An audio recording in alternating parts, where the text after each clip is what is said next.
Have the little spinning circle, so you know what that means, folks. We are back with another Money Moves with yours truly, John C., and the ever awesome Wendy Lee. How you doing today, Wendy? Never better. Never better. Maybe That's a big maybe some commitment. That's a big commitment. Wow. All right. Well, every day in life fantastic. gets better, John. I'm There you living go. to Well, she's every day. excited. Yeah, exactly. She's excited to be here, and so am I. And we're back with another Money Move. So we got some fun stuff to talk about today. We're talking about inheritances and estate planning and all that stuff. And as always, this is for educational purposes. So make sure you're taking good notes, but make sure you talk to an attorney about your specific situation. But we're going to get started here in just a few seconds about the top 5 things to not leave your children. Talk to you soon.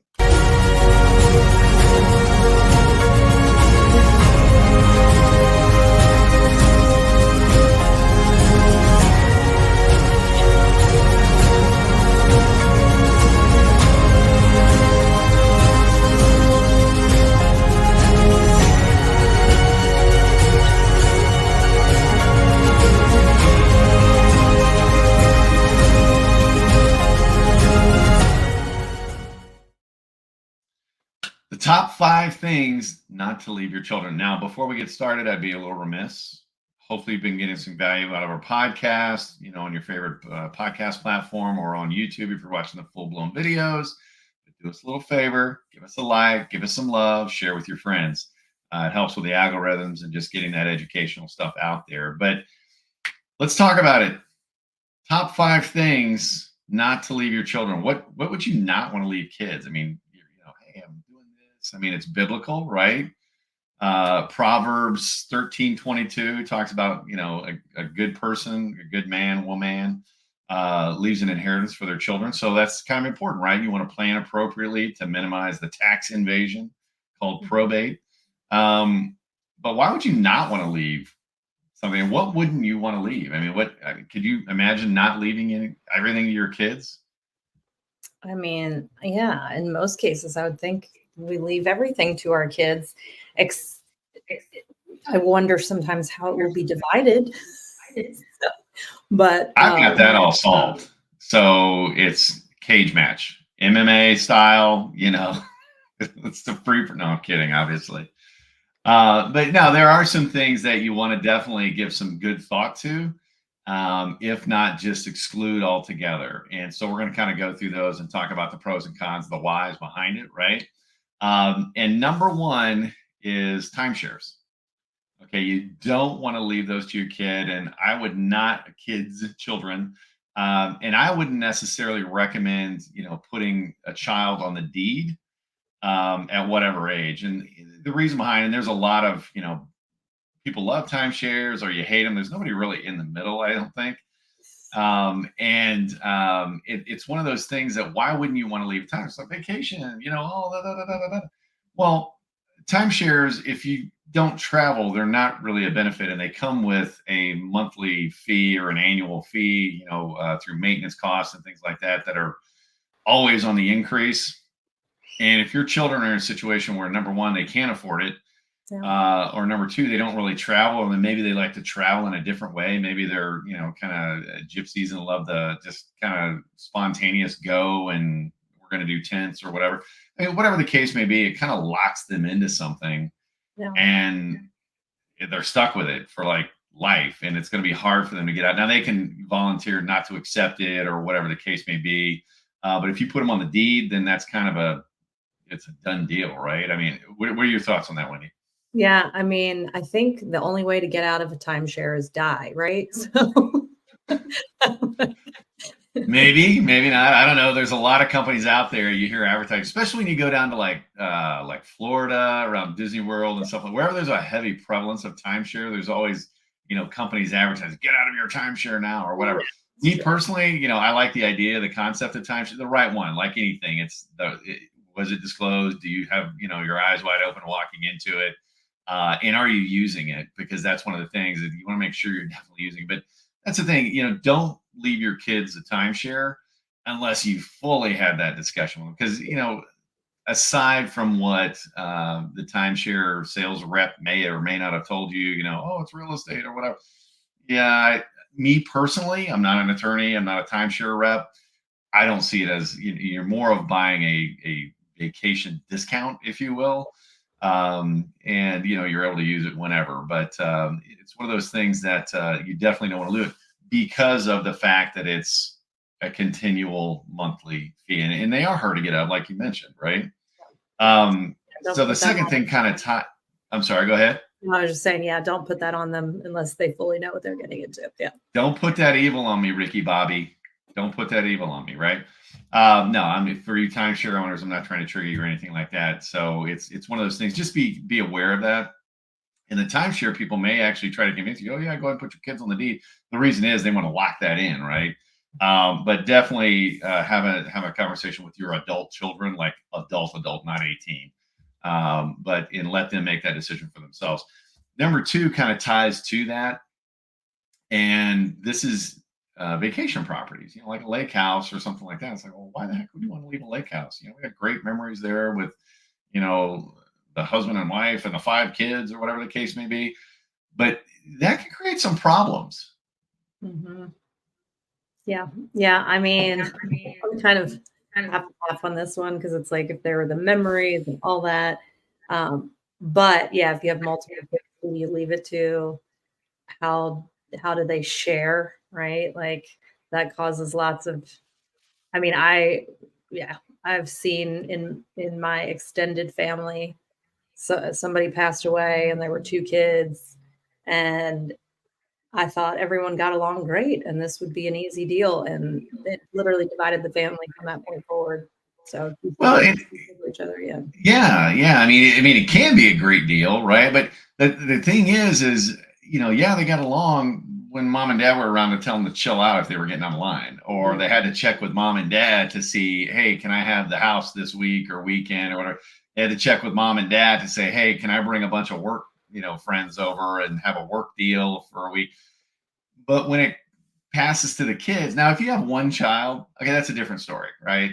Because there's really nobody to make the decisions other than that one person. But when you have multiple children, who says who gets what, right? Or maybe one person, hey, they're going through a tough time and they don't want the house, they want to sell it Mhm. so they can get the money to do whatever else they need to do. So that's where it really becomes a challenge. And I know some people out there, well, we get along great. That's fine. I'm talking, and these are general statements, but looking at the problems that it can cause. And I'm going to tell you right now, money can make people crazy Yep. when it comes to inheritance and stuff like that. I mean, like you said, people that, oh man, I can't believe they went off the. We had a situation I'll talk about here in a minute in our family when my grandparents passed away over stupid stuff. But an asset, a lake house. I mean, you're talking 100, 200, 300, $400,000 asset there. Divided by 2 or 3 or 4 kids. I mean, that's 100 grand each possibly. And so then it becomes okay. Well, no, I want to take my family during the holidays, and you had it last. It just can create a lot of tension. And you, as parents, if you're the ones that have the house, you need to kind of be thinking about this because the last thing you want you to do. And I told this to all my kids too. I'm like, when they fight, it destroys it just hurts my heart, right? And so you don't want to think of something you left them out of love and things like that that's causing strife or maybe even complete dissolution of their relationship. So it can definitely be a big pain. So number one is timeshares. Number two, tying to that, is physical vacation properties, things like that. So number three, and this is something we talked a little bit earlier, weapons, guns, Yeah. right? And I was there's thinking of that country song about seeing my several different granddaddy's things gun. with that. Part of it is what's that? Oh, sorry, there was a What? delay. Um, like that country song about my granddaddy's gun. That's what I keep thinking about. Oh yeah, I don't know that song, but yeah, I mean, it's one of those things that number one, and this is going to be state by state, right? And again, if you got one kid, it's no big deal. Hey, here, boop. But there may be some sentimental, things like that. So you want to kind of be aware of that. Where maybe you took little Johnny out with this 22 that you have, and that was his first gun he ever shot, and his big brother wants it because he likes to go hunting with it or whatever the case may be. So it can create some strife there too.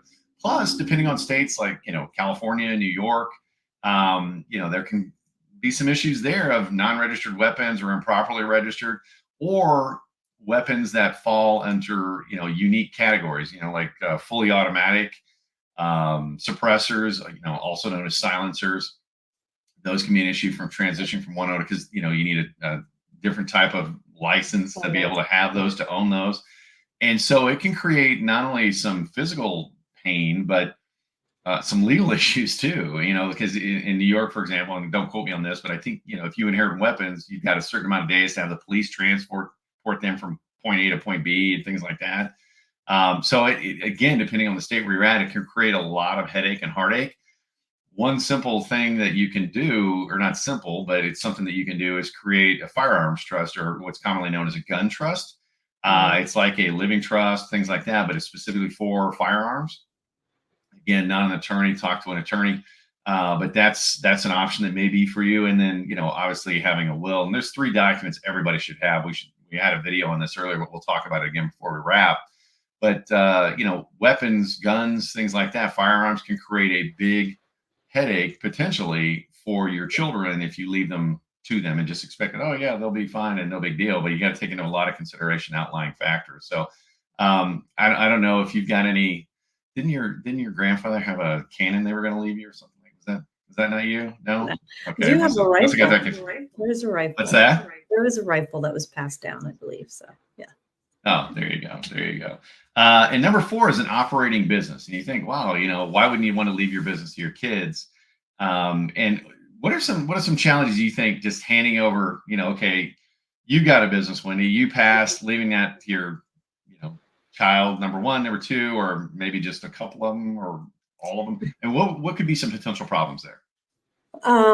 Well, I have multiple children, so there could be the problem of one wanting it and the other one getting it or whatever.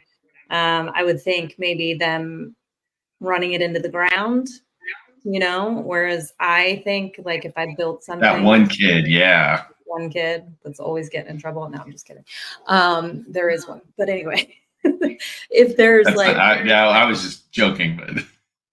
So, but yeah, like if I build something really successful, I would rather, while I'm still here. Now, granted, we don't know when we're going to go. So a lot of this is about, if you that you're expected, time. But yeah, like I would rather sell a business and be able to get the money from it and split it among my kids probably than say, here you go, have fun with that. Unless it's much. Go ahead. I was going to say, unless they like love it and they worked with me prior to and understood the ins and outs of the business and had a reputation with the company, maybe. Yeah. That's one of the things, and that's why as a business owner, even if you have a smaller business, you need to have an exit strategy. Yeah.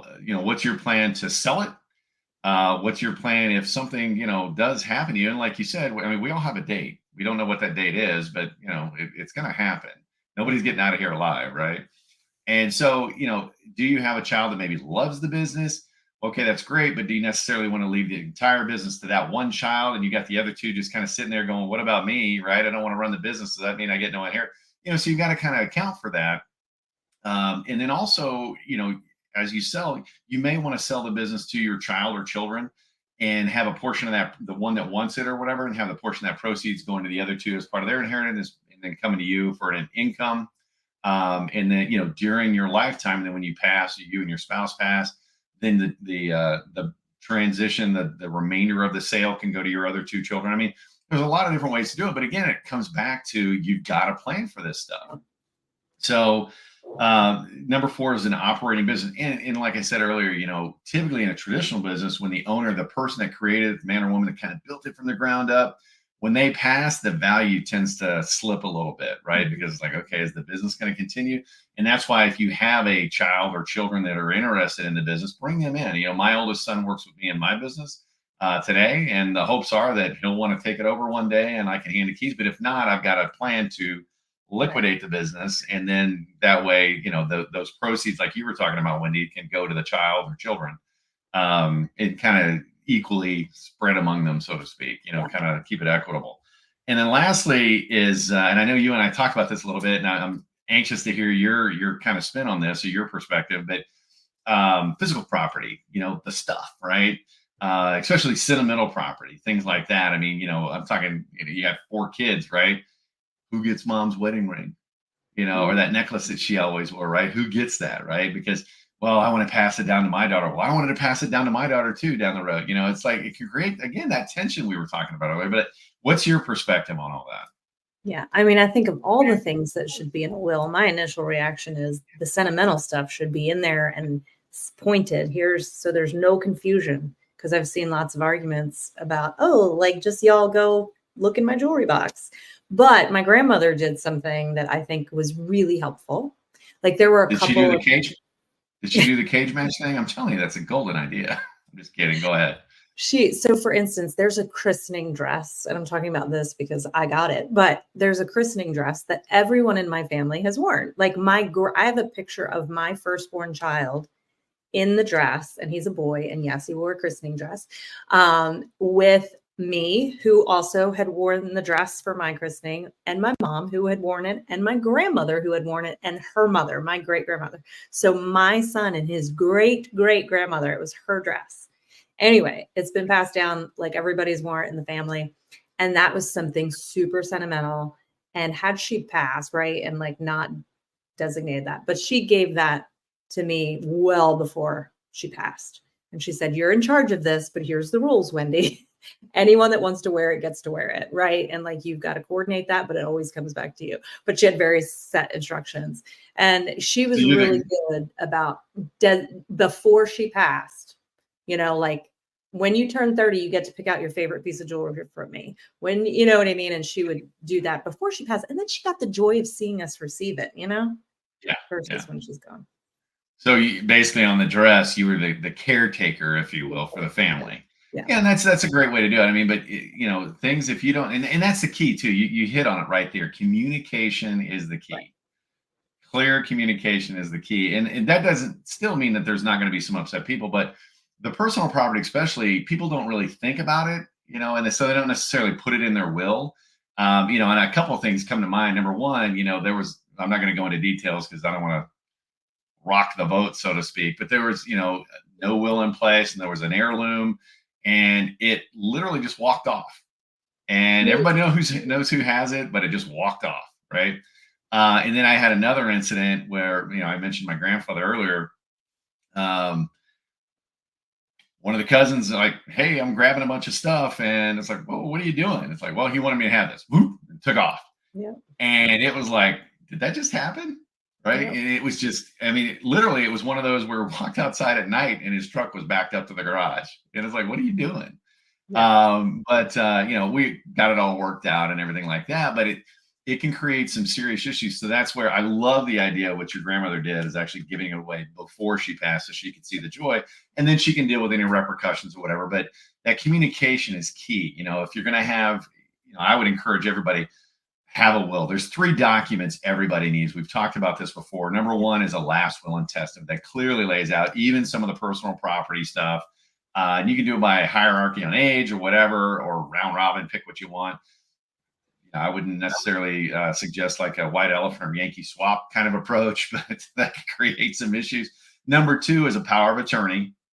And number 3 is a living will, just as important as a last will and testament, because you don't want to put those decisions of, unplugging from life support onto your spouse or your children or things like that. Have it all clearly laid out. But, just to recap, five items not to leave or give some heavy consideration and planning around. Number 1 is timeshares. Number 2 is vacation properties. Number 3 is firearms. Number 4 is operating businesses.